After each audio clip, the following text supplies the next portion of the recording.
আসসালামু আলাইকুম, স্বাগতম জানাচ্ছি আরও একবার আমাদের চ্যানেলটিতে। ব্রাজিলের চেয়ে আর্জেন্টিনা ম্যাচের টিকিটের মূল্য বেশি, এইমাত্র লাইভে এসে কি বললেন লিওনেল মেসি। জানতে পুরো ভিডিওটি স্কিপ না করে দেখতে থাকেন শেষ পর্যন্ত। আর মাত্র 8 দিন পরেই শুরু হতে যাচ্ছে লাতিন আমেরিকার দেশগুলোর ফুটবল শ্রেষ্ঠত্বের লড়াই কোপা আমেরিকা।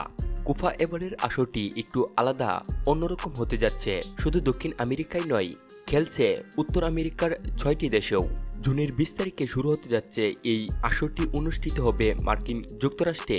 কোপা আসরে অংশগ্রহণকারী দেশগুলোর ম্যাচের টিকিট বিক্রির দাম নিয়ে প্রতিবেদন প্রকাশ করেছেন ওয়ার্ল্ড সকার রিভিউ, যেখানে দেখা যাচ্ছে কোপা আমেরিকার ডিফেন্ডিং চ্যাম্পিয়ন আর্জেন্টিনা ম্যাচের টিকিট দ্রুত বিক্রি হয়ে গেছে। আর্জেন্টিনা অধিনায়ক ও বিশ্বের অন্যতম সেরা খেলোয়াড় লিওনেল মেসিকে ভক্তদের উৎসবের ফলে টিকিট পুনরায় বিক্রির দাম বাজারে বেড়ে গেছে।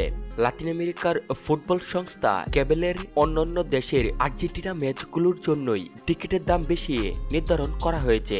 তা স্বাগতিক দেশগুলো যুক্তরাষ্ট্র ও ফুটবল ফরাসি ব্রাজিলের ম্যাচ থেকেও বেশি টিকিট বিক্রি হয়েছে আর্জেন্টিনা ম্যাচের।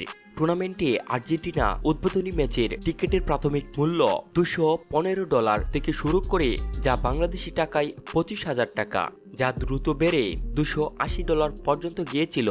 সম্মানিত ভিউয়ার্স, লাতিন আমেরিকার ফুটবল নিয়ে আপনার কিছু মন্তব্য থাকলে জানিয়ে দিতে পারেন আমাদের কমেন্ট বক্সে। এতক্ষণ ভিডিওটি দেখার জন্য আপনাকে অসংখ্য ধন্যবাদ।